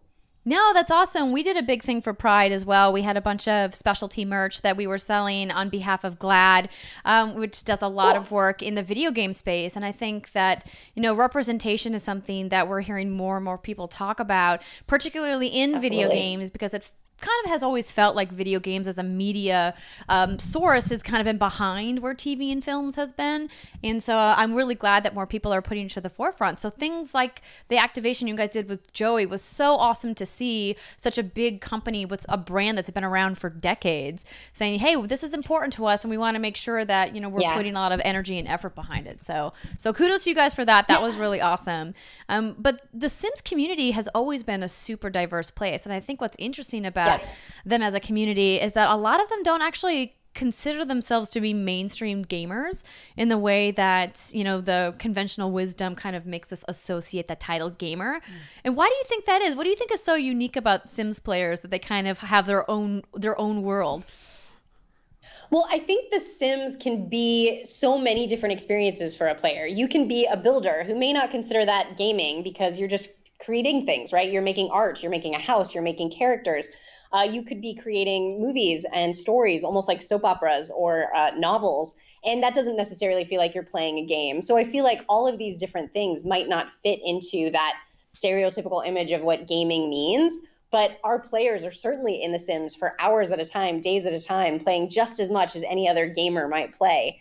I think it's just that they're like making something from it, which is kind of incredible. And I love seeing those creations and celebrating all of that amazing and just ambition and projects that come out of the audience. It's things that I didn't know the game could do half the time. So it's always just super impressive to see how they use this game as a tool almost, and this canvas.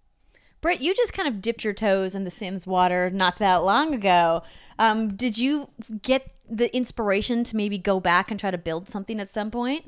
Yeah, so the whole reason I hopped into The Sims is my aunt played it. So all growing up, she always talked about The Sims. And then my very best friend, who doesn't even play video games, loves The Sims. So I always heard about it. I've always dabbled in it with it back on like PlayStation 2.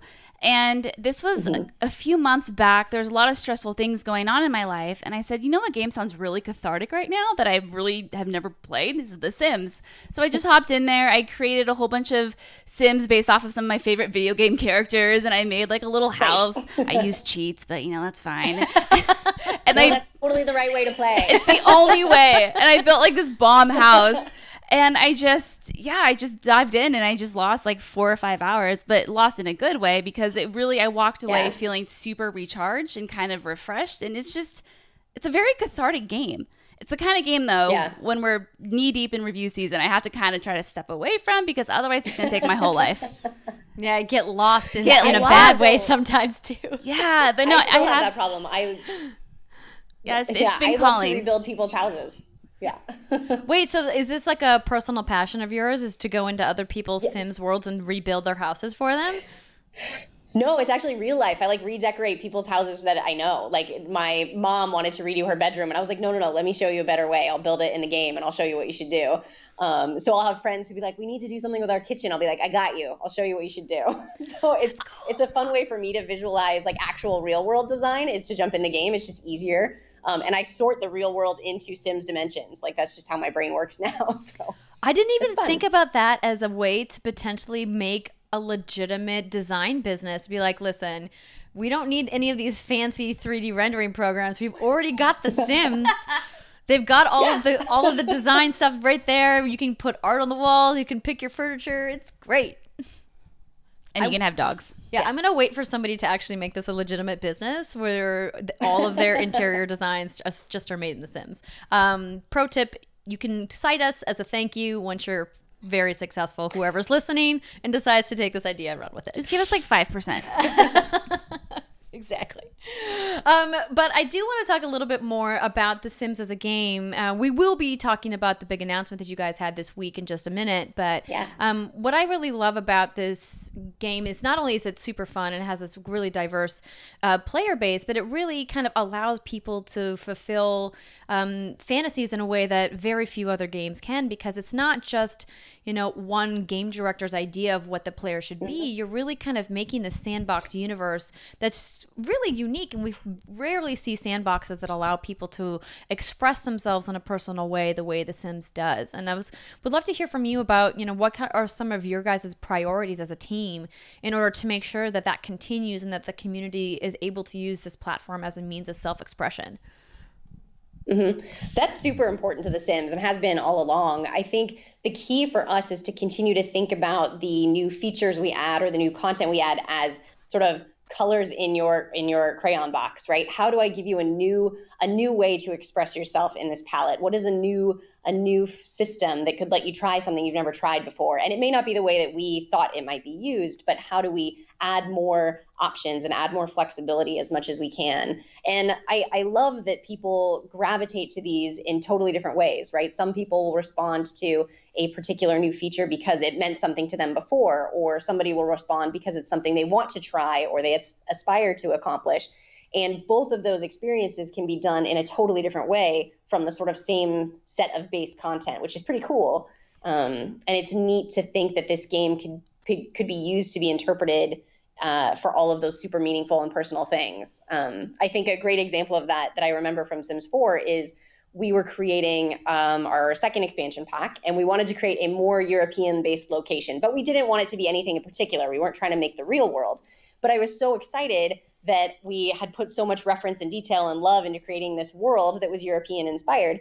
And we had fans who lived in France who said it reminded them of their hometown, or people who lived in Germany who said it reminded them of their hometown. And it was just really nice to feel like people get this personal connection to this thing that we made, even if it might have just been a particular little piece of art, and see that affiliation was so strong and so unique to them. That was pretty cool. That's really fascinating, especially since the real world, like architectural styles of so many European countries are radically different. The idea that Absolutely. Players from different countries could find commonality in something that is purely Sims, right? That because Yes. it pulled those design elements from different sources that's really fascinating. And it's on purpose, right? We do a lot of work to put in just enough inspiration and reference or recognizable items from whatever it is that we're looking into. Our Island Living Pack was another great example. We looked at a lot of different Polynesian cultures and a lot of different references and a lot of different sort of historical elements to try and put together something that was uniquely Sims, but could feel like it belonged in these real world places. And again, it was so exciting to see people talking about, oh, I recognize that set of spoon and fork that hang on the wall, or oh, I recognize this thing over here. Like, get that little connection means that it makes us feel like we did our job well and that we found a thing that resonated. That's awesome. And it must be super rewarding for you guys as a team to go, Yeah. yeah, we crushed it. Yeah. Yeah, you get those moments every so often, and it is super cool. And you probably saw our campaign earlier this year. Actually, we had a brand new trailer that went out talking about how people play the game and what it had meant to them, not just from the elements I relate to, but how they actually played with different aspects of their life. And as you mentioned a little earlier, how they were able to sort of experiment with different aspects of life. And that was an amazing chance for us as a team to really see what this game had done for so many different people, and how they navigated learning something about themselves, whether it was, I need to feel like what it would be to be in the world, to be my true self. What would that be like? And seeing that The Sims was a safe place to do that. Or I want to try on sort of a different persona and see what that might be like and see what that would be. It's pretty cool that we're able to deliver a set of tools that lets people feel that kind of experience in a game. Yeah, no, 100%. And I think that, like, hats off to you and the team for really making a commitment to not only make that a focus of what you guys are doing from a design perspective, but also like continuing to, iterate on that as well, to say like, what's the next thing that we can go after? Because, we were chatting, just before we, started recording about how the idea of inclusivity is this forever chase kind of a concept. This idea that, we'll never reach a point where everybody feels included all the time. It's something we have to perpetually work at. And I think it's great when, you have something like a video game that says we're going to make that part of not only the design aesthetic that is The Sims, but also like we want it to be fun too. We want it to be like, make it remind people like this is what video games can be and should be. Yeah. Yeah. That is definitely the excitement of the challenge for us, is how do we reflect the world of our players and of our audience into the game and bring in these elements and bring in these aspects and honestly celebrate them, and then just provide this mirror back to say, yeah, this is how it could be. Well, listen, let's talk about what's new, because we could go on and on about all the cool stuff The Sims has done in the past. We actually had Kelsey and Peachy on the show not that long ago, who is a big Sims creator who's been doing the 100 Baby Challenge, which I'm sure you're very familiar with. So we're always looking forward to what you guys are doing next. And you guys had this big announcement this week, and you've got a brand new expansion on the way. Can you tell us a little bit about it? Yes, well, we are very, very excited to get to talk about Discover University after so long. It has been highly, highly anticipated and requested. I think every tweet for the last 3 years, it's been the response to where's University? So it is very exciting for us to finally get to talk about how we are imagining University for The Sims 4 and what it's going to mean to take your Sims off to this new experience. Do you get to decorate a dorm room? Come on, you do, right? Of course. Of course. It's all about that twin extra long. You also have to deal with roommates, so you have new dynamics you have to figure out. We actually have 2 different universities, which is a first for us, that are somewhat rivals, but nice rivals that have different focuses for your Sims to pursue, and each of them has a different personality, a different feel. But they live in this little town of Brightchester, so this little sort of university town that has activities, and you can live off campus and on campus, go downtown to do, all the different sort of after school things, meet up with people. It's going to be a really fun, different take on University than we've seen before for The Sims. So okay, this is interesting because I've kind of always had a thing for doing school activities in video games. I don't know. It's weird. I don't know why. Real life is so much more fun than fake life, but it is. So, okay. So your Sim, I'm assuming you take them to their classes and then they study and then you go to keggers. What happens? So your Sims definitely have to figure out what they're going to focus on, right? They're going to pick a major, they're going to pick an area of study, and then there's different activities they'll be working on to sort of build up to that. So you might be going after engineering and work with the robotics club, which is going to be sort of a bunch of different things that they can work on and build and construct. And we'll be sharing more of them in the weeks to come for sure. But you might also decide to go a different route and work on being on the debate teams and sort of getting better at arguing or discussing or presenting your point of view. And each of those is going to be that trade between how much am I studying and investing in what I need to do to get to my degree, or how much am I going to socialize? How much will I go to the party off campus or hang out downtown or, I don't know, make trouble in my dorm, any of those things. I hope Jello shots are in there at some point because I feel like that's a staple of college. Got to have Jello shots. Jello shots and cheap beer. We did bring back the classic juice pong. The Sims can still play their juice pong. Very good. So there's some you would have seen in the trailer. There's some great little nods. There's some silly pranks your Sims can play. There's definitely trouble they can get up to, and definitely some steamy moments, just as much as some silly moments. And everyone loves a good woohoo. Yeah. It's true. I said that in a team meeting once. I got a good laugh. Well, that's fantastic. That sounds super fun. College is such a formative time for so many people. Particularly people who go right from high school into college, and I even looking at my own experience in college and how I had an altercation with the girl who lived in the dorm next door to me, and we ended up becoming best friends, and she was in my wedding. Aww. But that first time we got into this giant fight because she was trying to nail decorations into the wall of the dorm, and I think I was just having a bad day, and so I go over and knock on her door, and I'm like, listen, that's against the rules. You're not allowed to put nails in the walls. Didn't you read the handbook? And it was the handbook. Oh, you nerd! It was I was the biggest school nerd. It's true. Yep. Oh man, college. I'm super excited for this. I think a lot of people out there, as you had mentioned, are anxiously awaiting. When can people get their hands on this expansion? So the Sims 4 Discover University is coming to PC on November 15th, and then it's coming to consoles December 17th, I want to say. And we'll be releasing a lot more information in the weeks to come. So definitely keep up with our Twitters and live streams. We'll be sending all sorts of cool things. And a lot of the team will be sharing a lot more sort of behind the scenes information and little, Easter eggs and whatnot. So awesome. Some juice pong pro tips. Lyndsay, is there anything else that you would... Oh, sorry, I didn't mean to cut you off there. I was just going to ask if there was anything else that you wanted to mention before we sign off about The Sims and the kind of culture that you guys have at your studio and really the Sims community at large. No, I'm just super excited about where The Sims is right now. We just celebrated our 5th anniversary for The Sims 4, which is pretty incredible, but I feel like we have more to do now than ever.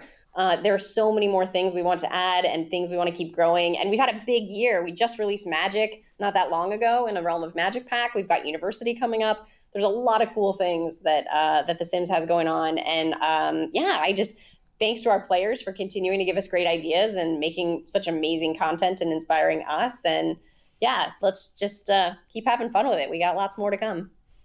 The world of The Sims is never ending, Brittany. Oh, that's okay. We got to get in there and build a dorm together. It'll be fun. Oh boy. We could be dormies. We could be roommates, Britt. It's like, I value our friendship. I don't know if we want to do that. Touche. That's a fair point. Well, Lyndsay, thank you so much for your time today. Thanks for telling us about your brand new expansion that's coming up. It was good to see you. And we'll look forward to November 15th. Yes, definitely. Awesome. Take care. Bye. And welcome back, everybody. We just wanted to say thank you again to Lyndsay for giving us a little bit of her time. One more time, The Sims University Pack, Discover University, is available on November 15th for PC and Mac and December 17th for PS4 and Xbox One. Get your juice pong on. Do all the woohoo in the dorm rooms. Oh shit! Hey, man. No adults.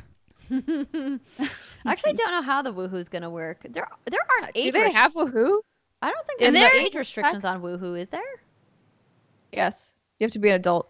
Oh, well then they probably won't be able to have woohoo in the dorms. I don't know if the people in college are classified as adult or not. I don't know if the minute you switch over to adult, you're fine. See, this is the deep questions that we should have asked Lyndsay about that I spaced on.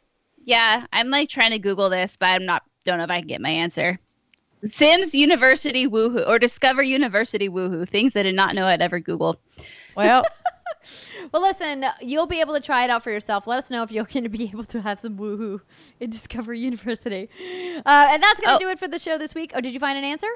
I see something in a screenshot caption. This says, later on, we see two Sims entering a shower out in the open to woohoo. Ooh, wow. I don't know if that's totally, but that's what it says. So, dang. Hey, go on through that. If not, you can always mod it on PC. See, there you go. College, a time of exploration and modding. All right, everybody, that's going to do it for the show this week. One more time, please come see us in Fargo. It's going to be so much fun. I can't wait. We're going to be doing silly stuff and having a good time raising money for kids. And if you can't be there, please join the stream from 12 to 6 p.m. Pacific time. 12 to 6 p.m. Central time. That would be 10 to 4 Pacific. And we look forward to seeing you guys. We'll give you a nice recap. Rihanna Manuel is going to be a guest on the show next week since Steimer will be out. We're going to talk about everything that we did there and talk about some games we're playing. It's going to be fun. It's going to be great. Until then, have a fantastic weekend, everybody. We love you. Goodbye.